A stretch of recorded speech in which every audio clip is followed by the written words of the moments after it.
deseando ver tu rostro, deseando escuchar tu palabra. Por eso te alabamos, Señor, y te bendecimos, porque grandes son tus misericordias. Gracias, Señor.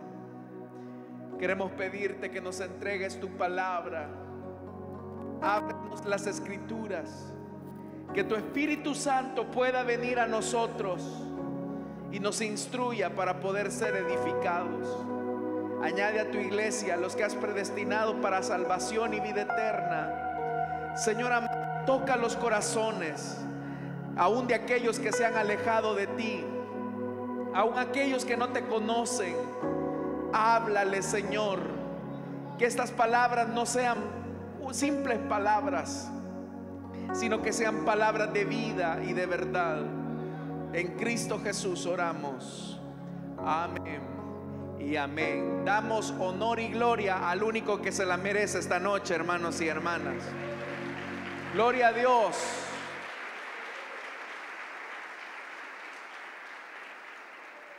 Les invito, hermanos, a ponerse en pie. Vamos a abrir la Biblia en el libro de Apocalipsis. Los días martes estamos estudiando este libro de la Biblia.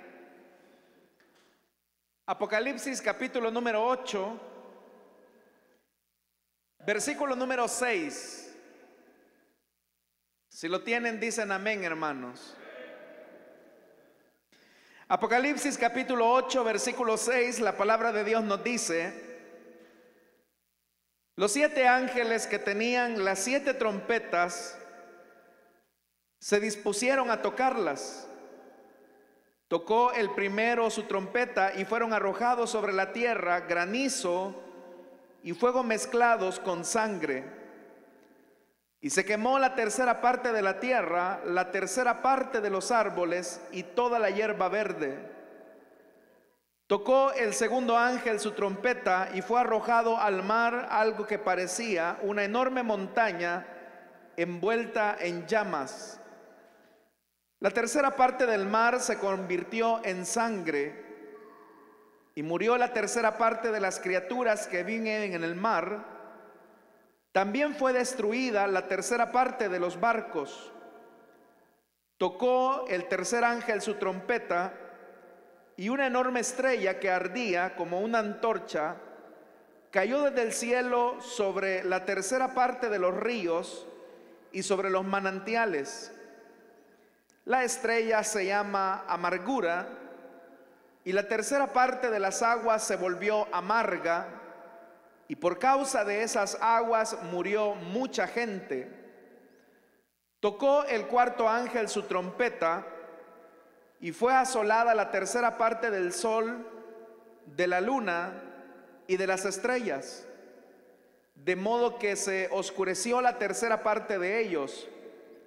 Así quedó sin luz la tercera parte del día y la tercera parte de la noche. Seguí observando y oí un águila que volaba en medio del cielo y gritaba fuertemente: ¡ay! ¡ay! ¡ay! De los habitantes de la tierra, cuando suenen las 3 trompetas que los últimos 3 ángeles están a punto de tocar. Amén. Hasta ahí dejamos la lectura, hermanos. Tengan la amabilidad de sentarse, por favor. Hermanos, luego de el silencio que duró media hora, el cual fue narrado en los primeros versículos de este capítulo 8, el versículo 6 nos introduce a la ejecución de el sonido de las trompetas, tal como lo señala el versículo número 6. Los 7 ángeles que tenían las 7 trompetas se dispusieron a tocarlas. Hemos dicho, hermanos, que el libro de Apocalipsis está construido en 3 septenarios, es decir, en 3 series de 7. Hace algunos martes finalizamos el primer septenario, que era el de los 7 sellos, y decíamos que el rompimiento del séptimo sello en realidad es una bisagra que abre al sonido de las 7 trompetas. De igual manera, el toque de la 7ª trompeta significará el inicio del derramamiento de las 7 copas de la ira de Dios. Ahora, como lo dije en su momento, es importante que nosotros tengamos en cuenta algunos elementos. Y es que los 3 septenarios, los 7 sellos, las 7 copas y las 7 trompetas en realidad están íntimamente relacionados. Entonces no significa que los primeros 7 sellos estén hablando de eventos diferentes a los que narran las 7 trompetas y las 7 copas de la ira de Dios. No es así.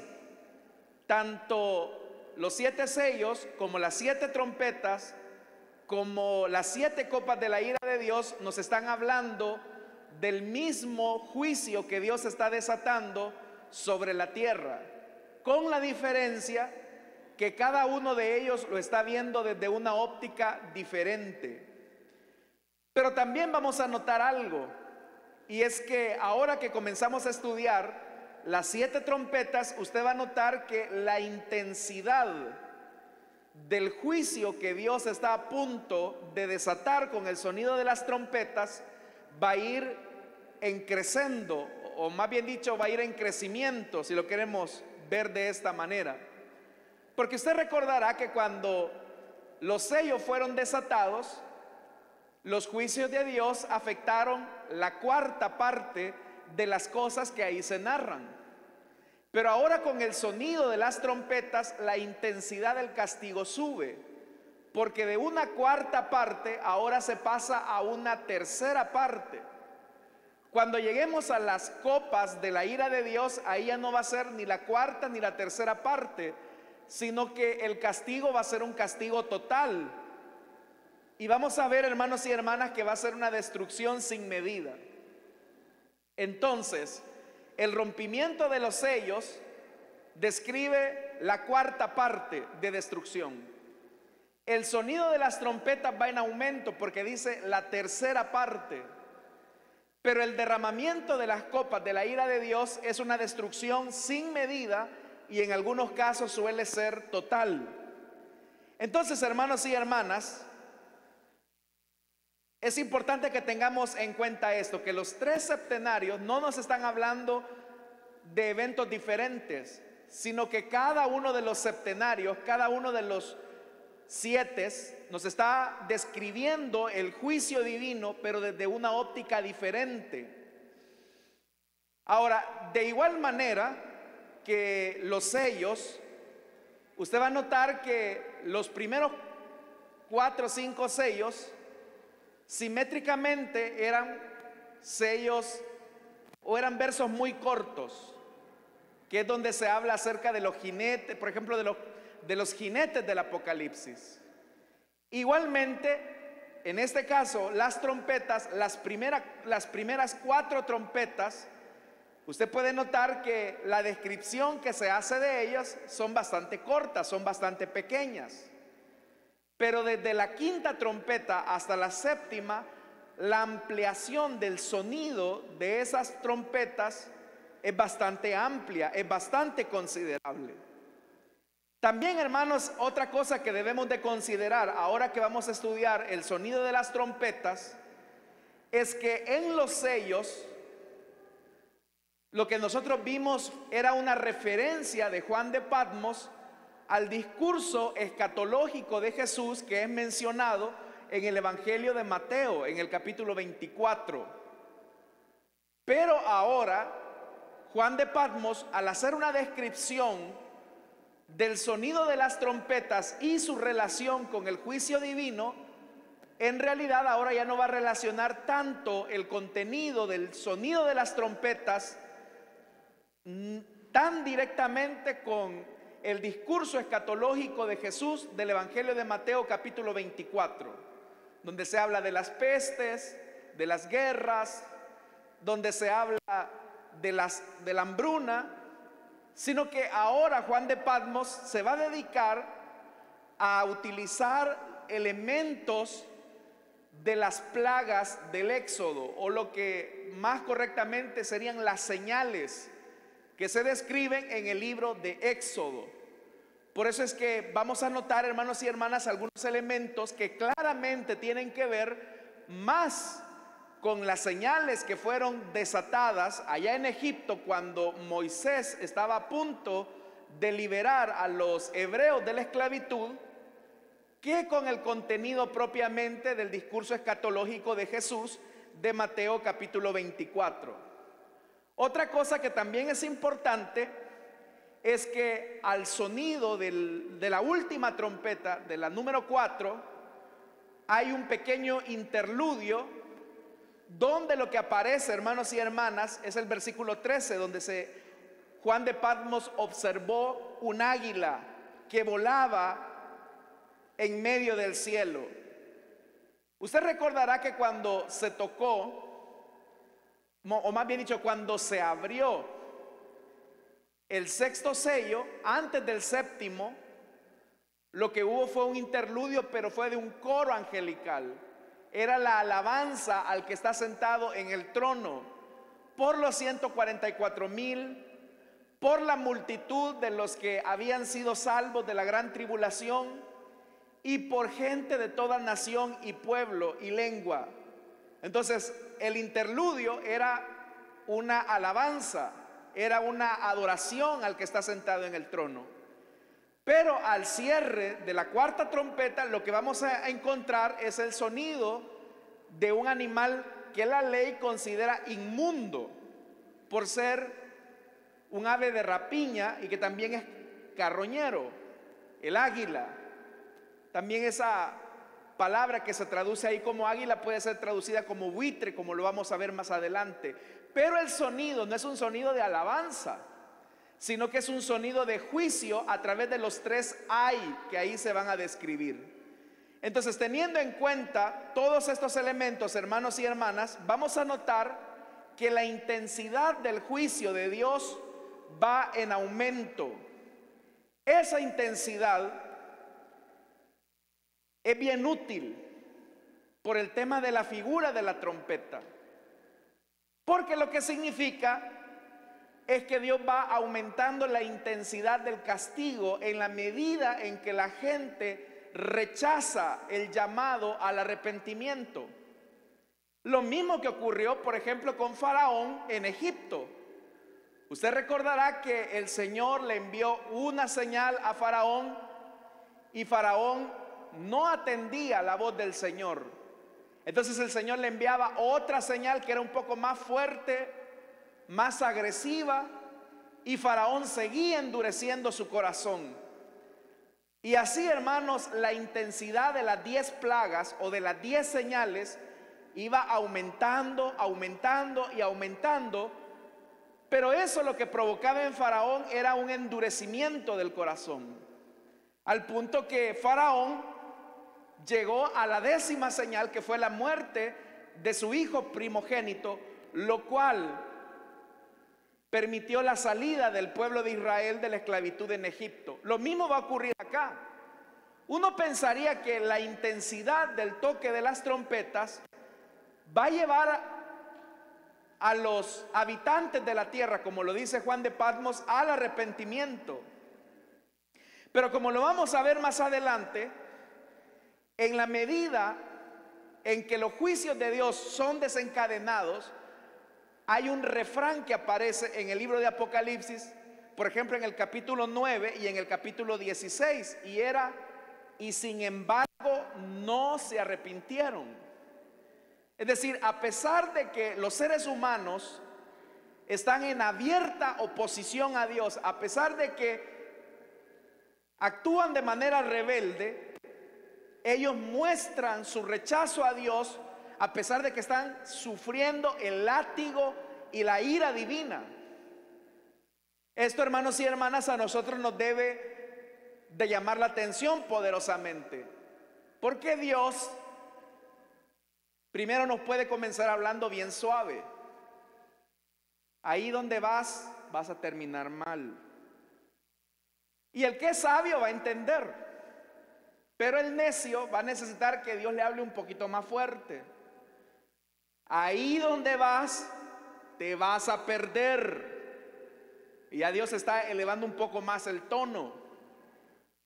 Pero puede llegar al punto que si la obstinación del hombre es tal, entonces Dios ya no nos va a hablar suave, Dios ya no nos va a hablar en un tono moderado, sino que Dios lo que va a hacer es que nos va a gritar.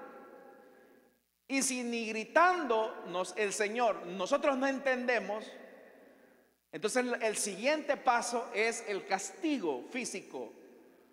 Y eso, hermanos y hermanas, es la intensidad que vamos a ir encontrando en el sonido de las trompetas.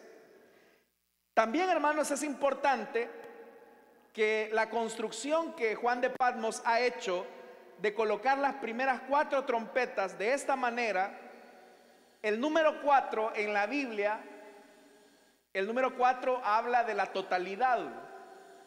Como por ejemplo 4 son los puntos cardinales de la tierra: norte, sur, este y oeste. Entonces, el que Juan de Patmos haya colocado de manera tan simétrica estas primeras 4 trompetas significa que el castigo que Dios va a derramar lo va a hacer sobre la totalidad de aquellos que han rechazado al Señor. Pero a pesar de que el Señor va a derramar su juicio, usted va a notar que se presentan los números o los resultados de manera fraccionada, porque dice la tercera parte, y fue consumida la tercera parte. Entonces significa, hermanos y hermanas, que hay 2 terceras partes que no son afectadas. Pero ¿por qué Dios no toca esas 2 terceras partes? Porque esas 2 terceras partes son un mensaje de misericordia de Dios para los seres humanos, para que cambien su posición de rebeldía frente a Dios. Entonces, hermanos y hermanas, es importante que nosotros veamos esto. Vamos a ver también que con el toque de las 4 trompetas se afecta no solamente los elementos terrenales, sino que también los elementos celestiales como el sol, las estrellas, la luna. Lo que significa que la totalidad de aquellas cosas de las que depende el ser humano, el Señor se las comienza a tocar para llamar su atención. Entonces, comencemos viendo, hermanos, lo que dice el versículo 7. Tocó el primero su trompeta y fueron arrojados sobre la tierra granizo y fuego mezclado con sangre. Y se quemó la tercera parte de la tierra, la tercera parte de los árboles y toda hierba verde. Si este azote o este castigo tuviera que entenderse de manera literal, esto sería totalmente inconcebible, hermanos y hermanas. ¿Por qué razón? Porque ¿cómo puede llover sobre la tierra granizo y fuego? Usted sabe que el granizo está en estado sólido, el agua está en estado sólido, pero al exponerse al calor del fuego, el fuego derritiría el granizo. Entonces no es concebible eso. Y lo que es más, ¿cómo podría esa extraña lluvia mezclarse con sangre? Entonces, ¿quién puede imaginar realmente lo que sería una lluvia de sangre? Porque es lo que Juan de Patmos nos está diciendo. O veamos otra cosa que también parece inconcebible, porque dice ahí claramente que cuando se toca esta primera trompeta son arrojados sobre la tierra granizo, fuego mezclado con sangre, y dice que se quemó la tercera parte de la tierra. Usted sabe que la tierra no es inflamable. Entonces, ¿cómo es que se va a quemar la tercera parte de la tierra? Entonces parece, hermanos y hermanas, que Juan de Patmos lo que ha hecho es una combinación de manera muy libre de las diferentes figuras veterotestamentarias o del Antiguo Testamento sobre el tema del juicio divino. Es decir, que a Juan de Patmos no le interesa la literalidad como a nosotros nos interesa. Juan de Patmos está utilizando, recuerde, el lenguaje apocalíptico de la literatura apocalíptica. Entonces, estos son símbolos.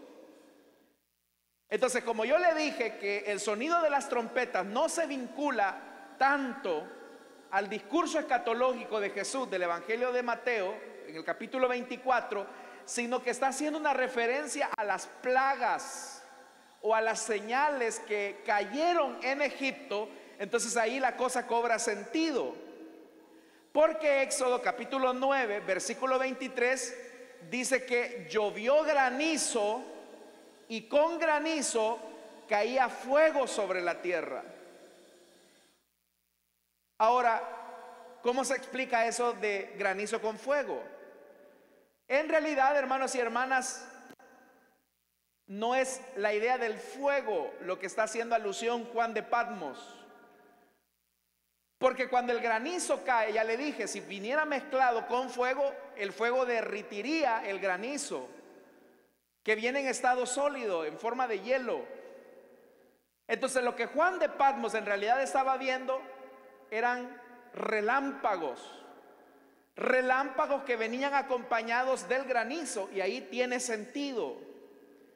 Cuando las personas escuchaban el sonido de los truenos y vislumbraban en el horizonte los relámpagos, las personas entendían que esos fenómenos meteorológicos hablaban del juicio de Dios sobre la tierra. Entonces lo que Dios está diciendo es que Él está a punto de desencadenar una tormenta triplemente destructiva sobre los hombres. Pero la característica fundamental, y que lo vamos a ver, hermanos y hermanas, con el sonido de las otras trompetas, es el tema de la sangre. Porque dice el versículo 7: tocó el primero su trompeta y fueron arrojados sobre la tierra granizo y fuego mezclado con sangre, y se quemó la tercera parte de la tierra, la tercera parte de los árboles y toda la hierba verde. Usted sabe, hermanos y hermanas, que el ser humano necesita el elemento verde para sobrevivir. Pero sobre esos elementos verdes, el ser humano ha generado toda una política de destrucción. El ser humano se ha apropiado de las reservas naturales. El ser humano ha explotado el planeta lo más que pueda, y eso ha conducido a la muerte de muchas personas. Contaminación de ríos, contaminación de los mares. Hermanos y hermanas, el único pulmón que tiene nuestro planeta, que es la selva amazónica, diariamente es deforestada sin el menor escrúpulo. Entonces, lo que ahora el Señor le va a dar al hombre es lo que él mismo anda buscando. ¿Te gusta destruir? ¿Te gusta sacar lucro de algo que no te pertenece? Ahora yo te voy a quitar la fuente de tu lucro y voy a comenzar a destruir para que tú sientas lo que otras personas sienten cuando tú les despojas de los bienes que necesitan para vivir. Las personas solemos ser así. Solamente ponemos el grito en el cielo cuando hay una acción que nos perjudica a nosotros. Si, por ejemplo, hermanos y hermanas, una empresa constructora comienza a depredar el medio ambiente, tal vez usted dice, bueno, tienen dinero, tienen sus posibilidades, así que ellos están construyendo porque así es el progreso. Pero si por la construcción de esas colonias usted se va a ver afectado porque ya no va a tener agua. Acá en Santa Ana, hermanos y hermanas, mientras más se siga deforestando la parte sur de la ciudad, usted sabe que El flujo pluvial nos va a seguir afectando, es decir, las correntadas van a seguir incrementándose. ¿Por qué razón? Porque la capacidad de absorción del suelo se va a ir disminuyendo. Entonces usted puede decir, o estas personas pueden decir, bueno, ni modo, ¿yo qué puedo hacer? Y es más, eso a mí no me interesa.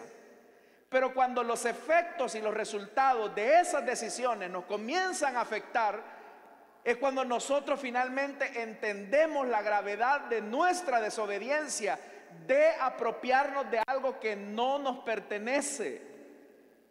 Entonces el Señor ahora les está diciendo, a los ricos especialmente, y a los hombres: ustedes han abusado de mi medio ambiente, destruyen lo que no les pertenece, porque la tierra, hermanos y hermanas, y todo lo que está en este mundo no es nuestro, es del Señor.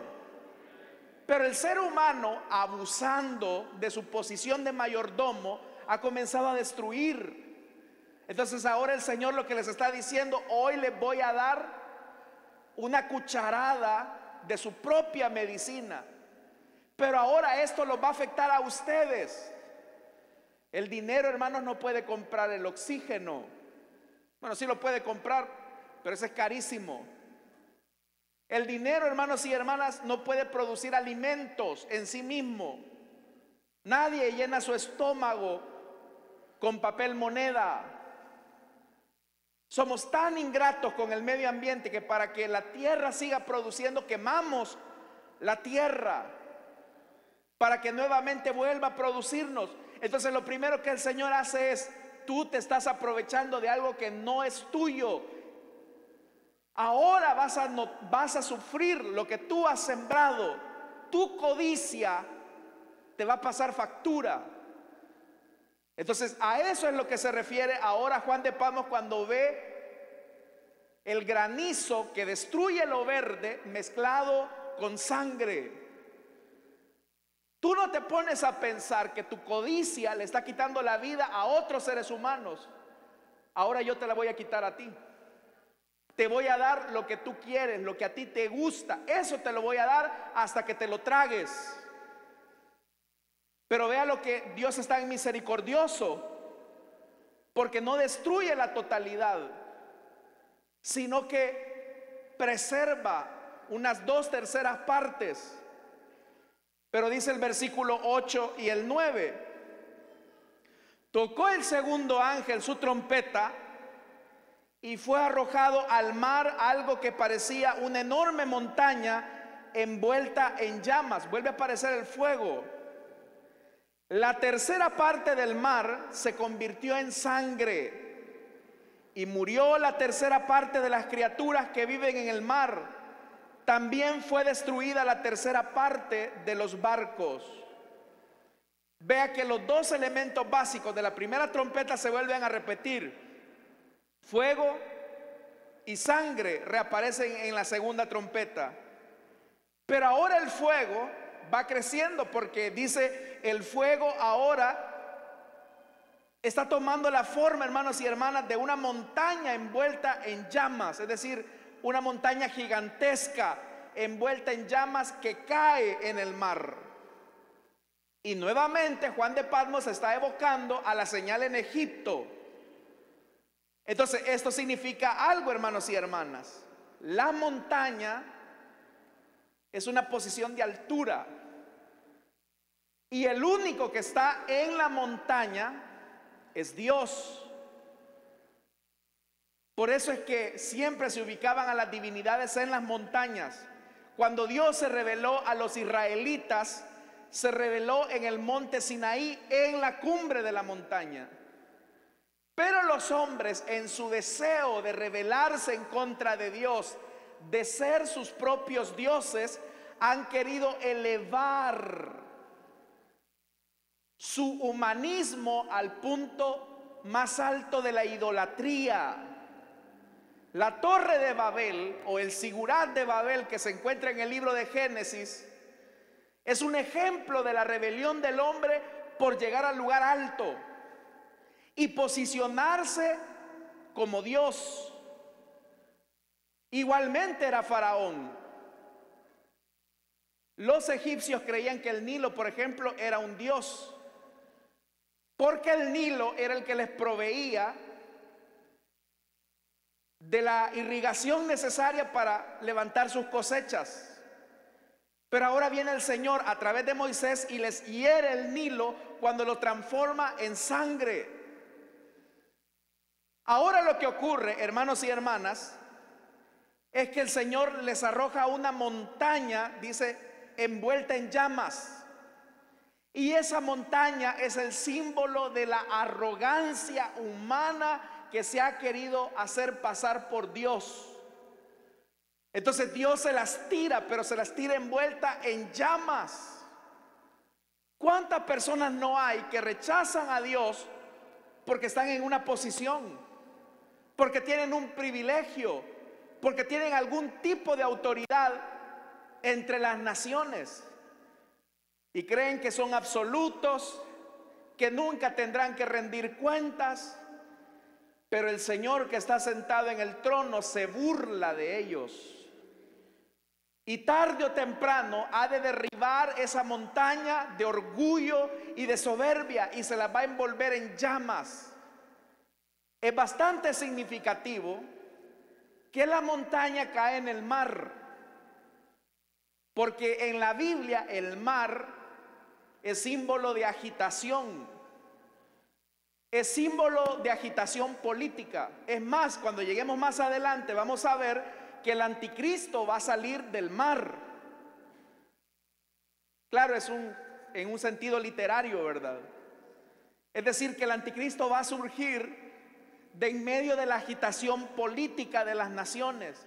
Pero ahora el Señor lo que está diciendo es que a esa montaña empinada del poder político, el Señor lo va a derribar y lo va a tirar a lo convulso del mar, para que sea la misma convulsión política que termine destruyendo al hombre. Hermanos, eso se parece mucho a nuestra realidad. Las superpotencias que tienen, por ejemplo, armamento nuclear y que se vuelven en una amenaza para otros países como los nuestros, como todas las naciones del mundo, al final se va a terminar convirtiendo en su propia destrucción.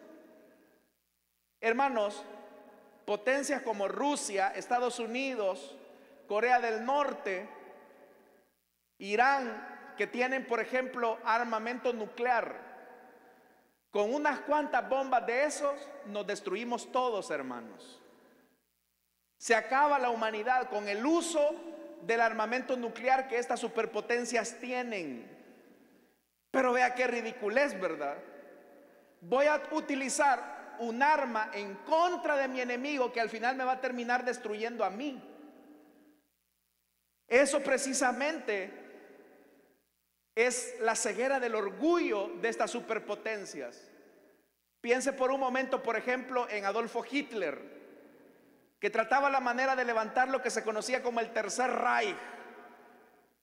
Y él estaba llevando a Alemania a un punto de convertirlo en una superpotencia. Pero en su deseo de posicionarse frente a los demás países, la utilización de su orgullo militar lo llevó a su propia destrucción. Lo mismo ocurre ahora. Si estas superpotencias utilizaran todo su armamento bélico, terminaría siendo también la destrucción de sus propios pueblos. Entonces por eso es que ahora Juan de Patmos dice que ahora el Señor les va a destruir por completo su orgullo. Hermanos, no hay un solo imperio que sea capaz de sobrevivir para siempre. Todos los imperios que han existido, ellos creían que iban a ser eternos. Los egipcios pensaban que iban a ser una dinastía duradera. Los sirios, un imperio sanguinario, creían que iban a ser una nación duradera. Pero vaya a ver a Egipto, hermanos. Es un país pobre. Vaya ahora, hermanos y hermanas, a Medio Oriente, donde se ubicaba el imperio asirio. No quedan ni sombras de eso. Los babilonios mismos, que consideraban con orgullo y esplendidez su imperio. Ha terminado en las ruinas. El mismo Nabucodonosor decía: vean la Babilonia que he construido. Él pensaba que Babilonia iba a ser eterna. Dios se la destruyó. Los mismos romanos, que tuvieron un imperio bastante largo en la historia, hoy no queda ni un solo vestigio de los romanos, porque no hay un solo poder humanamente político que pueda sobrevivir en el tiempo. El único poder que ha de sobrevivir es el reino de Dios, ese reino que va a permanecer para siempre.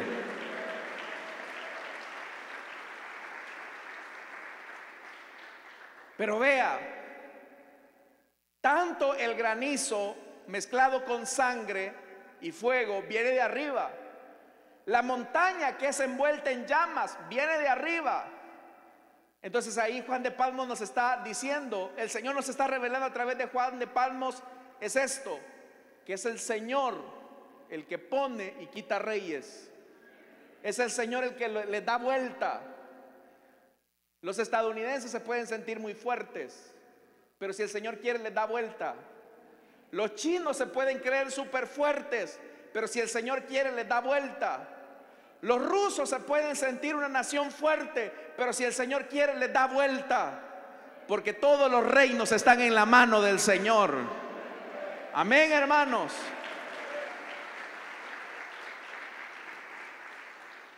El versículo 10 y el 11, vea lo que dice: tocó el tercer ángel su trompeta, y una enorme estrella que ardía como antorcha cayó desde el cielo sobre la tercera parte de los ríos, sobre los manantiales. La estrella se llamaba Amargura, y la tercera parte de las aguas se volvió amarga, y por causa de esas aguas murió mucha gente. Nuevamente vuelve a aparecer acá otra señal en Egipto. Pero aquí hay un tema importante, y es que el toque de la trompeta tiene que ver, hermanos y hermanas, específicamente cómo el pecado vuelve amarga la vida de los hombres. El pecado, hermanos, por naturaleza es rebelión en contra de Dios. El pecado es una expresión de rebelión abierta en contra de Dios. El problema es que la consecuencia de ese pecado le amarga la vida a los hombres. Por eso es que dice, hermanos y hermanas, que cuando el tercer ángel tocó su trompeta, una estrella que ardía como antorcha cayó desde el cielo. Nuevamente hay que leer esto en clave apocalíptica. Si una estrella cayera sobre nuestro planeta, sería la destrucción total de la vida. Eso nunca ha ocurrido. Entonces, lo que el Señor está diciendo es que esa estrella, ese firmamento, esa esplendidez que el hombre ve como una luminaria de éxito, nuevamente el Señor se la derriba. Pero dice que cuando esa estrella que ardía como antorcha cayó desde el cielo sobre la tercera parte de los ríos y sobre los manantiales, dice que la estrella se llama Amargura. La Reina Valera lo traduce, se llamaba ajenjo, porque el ajenjo, hermanos, provenía de una planta que la utilizaban para enfermedades estomacales y para diversas enfermedades, pero era amarga al paladar. Lo que ahora el Señor está diciendo es que el pecado tiene como efecto el amargarle la vida a las personas. La relación que Juan de Patmos está haciendo es con un pasaje del libro de Éxodo, donde dice la Biblia que los israelitas venían del desierto de Refidín. Y el desierto de Refidín lo que significa es desierto de descanso, pero para los israelitas no había sido descanso. Llegaron a un lugar donde encontraron aguas para beber, Y cuando los israelitas prueban el agua, la Biblia dice que estaban amargas. Y a ese lugar le llamaron Mara, porque las aguas fueron amargas. Y el pueblo comenzó a quejarse. Pero el Señor le dijo a Moisés: mira, Moisés, coloca un pedazo de madero que está ahí y échalo sobre las aguas. Y dice la Biblia que en el momento las aguas que eran amargas se convirtieron en aguas dulces. Eso, hermanos y hermanas, es un símbolo. Ese tronco de madera simboliza la cruz de Cristo. Y es que cuando Cristo se sumerge en nuestra vida amarga, Él vuelve dulce nuestras aguas. Él vuelve dulce nuestra vida. Ahora quiero que usted note algo que es importante. El Señor Jesús, en el versículo 17 del capítulo 7 de Apocalipsis, vea lo que dice. Versículo 17 del capítulo 7. Y esta es una relación muy importante, porque el Cordero que está, ¿a dónde, hermanos? En el trono, en el lugar de autoridad. ¿Qué es lo que va a hacer el Cordero? Vea lo que dice: los pastoreará y los guiará a fuentes de agua viva. Entonces, cuando le permitimos a Jesús que Él esté sentado en el trono de nuestra vida, las aguas amargas de nuestra existencia se vuelven en aguas dulces, donde el Señor pastorea nuestra vida. Pero cuando el ser humano es rebelde y rechaza a Dios, toda su vida es una vida de amargura. Es una vida de amargura. Usted ya conoce el pasaje del Salmo 1, cuando Dios dice que el creyente o el justo es como el árbol plantado a la orilla de un río, que cuando llega su tiempo da fruto y sus hojas no marchitan, y que todo lo que hace prospera. Pero eso solamente ocurre cuando el Cordero está sentado en el trono de nuestra vida, cuando el sacrificio de Cristo ha endulzado nuestras aguas amargas. Pero estos hombres que han rechazado al Señor viven en amargura. Y ahora, hermanos y hermanas, el Señor les va a dar un poco de su merecido. Quiero decirles algo: el peor castigo, o uno de los peores castigos que Dios le puede colocar a un ser humano, es cuando su pecado se vuelve en amargura. Tal vez una persona le gusta saborear las aguas del adulterio y disfruta mucho el pecado sexual. Se desenfrena y dice: las mujeres solamente están para mis deseos. Y al principio puede sentir placer y placer y placer y placer. Pero llegará un momento en que el Señor lo va a soltar a su pecado. El Señor le va a decir: bueno, a ti te gusta el pecado del adulterio, te suelto en el adulterio para que te amargues la vida por completo. Y son las típicas personas que después de que disfrutaban el adulterio, ahora su práctica de pecado se ha vuelto amarga.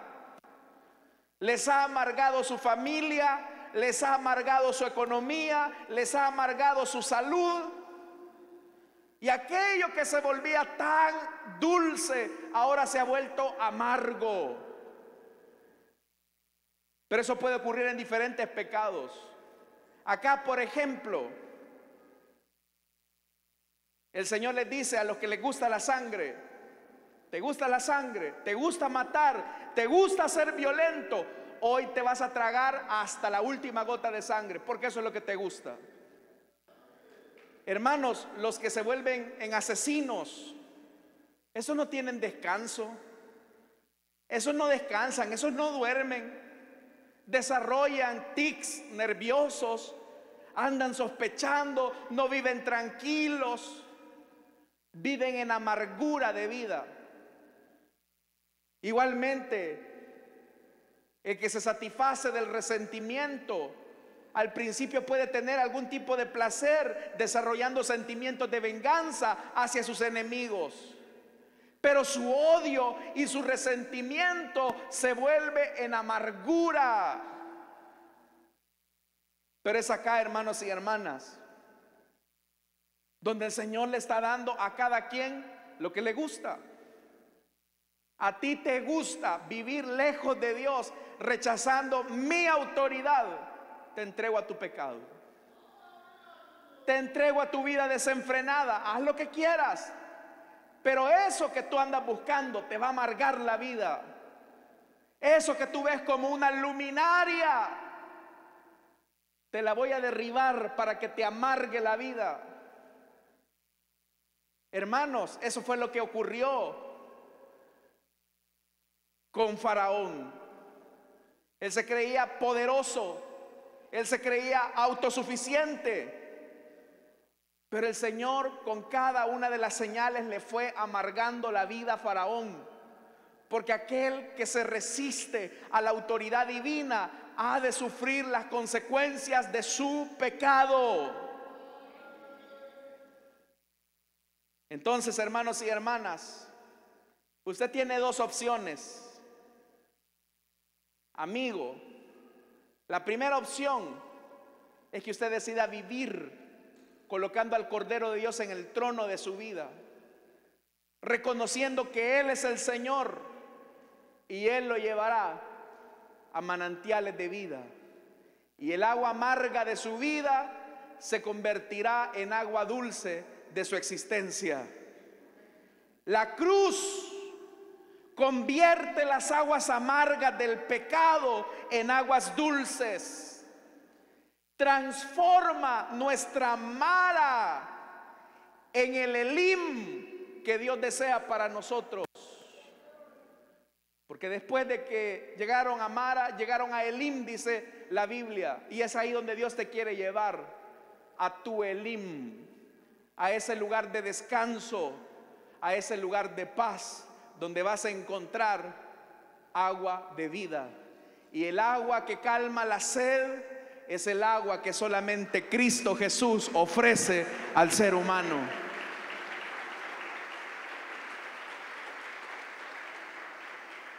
Vamos a llegar hasta acá, hermanos, porque el tiempo nos avanzó. Pero la próxima semana vamos a ver qué ocurrió con la cuarta trompeta. Vamos a orar, hermanos, vamos a cerrar nuestros ojos.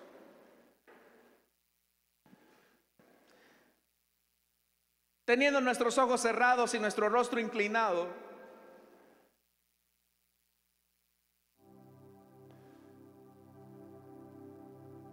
debemos de entender que Dios dejará que cada persona coseche lo que sembró.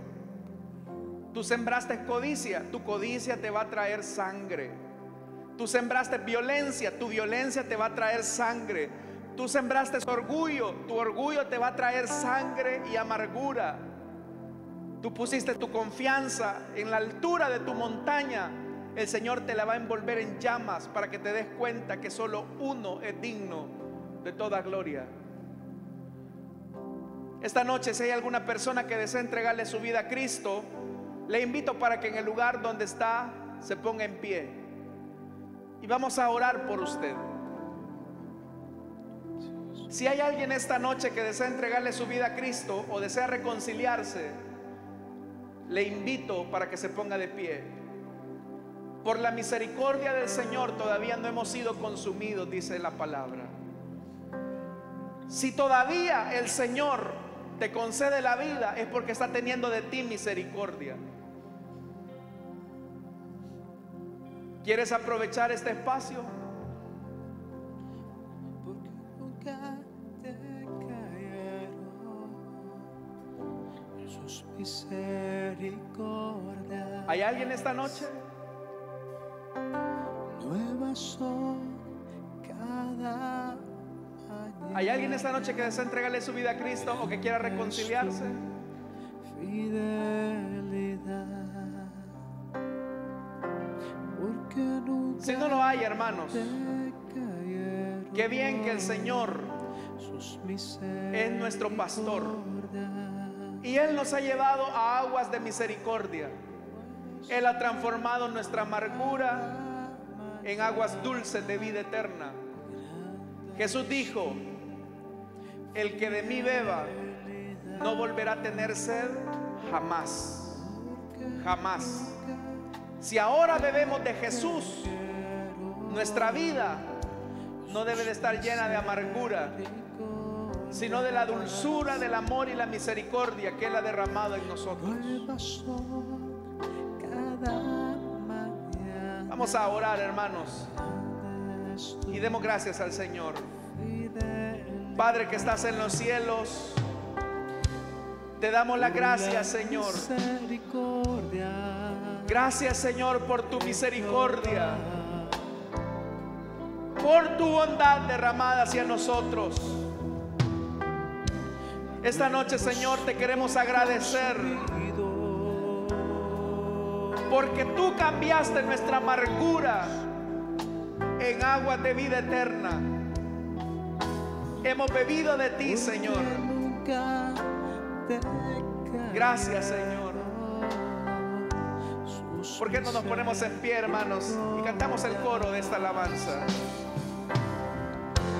Nuevas son cada mañana, grande es tu fidelidad, porque nunca decayeron sus misericordias. nuevas son cada mañana, grande es tu fidelidad. Que nunca decayeron sus misericordias. Nuevas son cada mañana, grande es tu fidelidad. Mi porción es Jehová, dijo mi alma.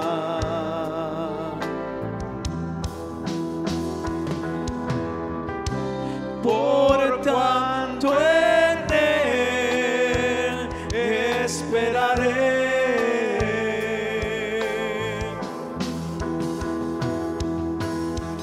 De la mejilla al que leyere y sea colmado de afrenta, porque el Señor no desecha para siempre.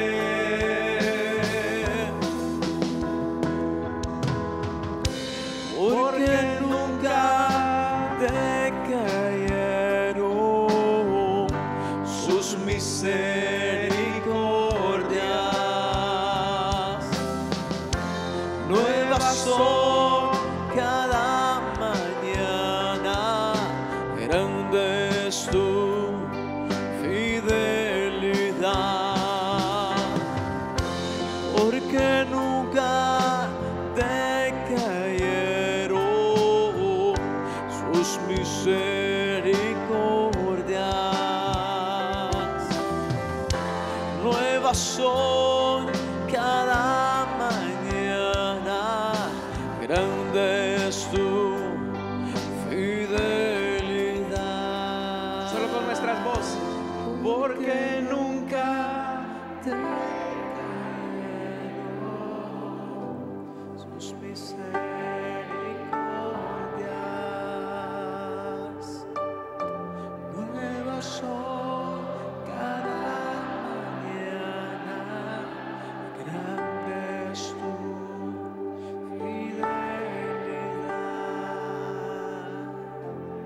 porque nunca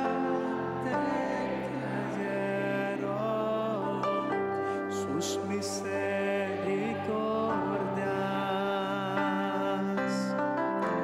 nuevas son cada mañana, grande es tu fidelidad. dale fuerte esa ofrenda de palmas al que da nuevas misericordias cada día.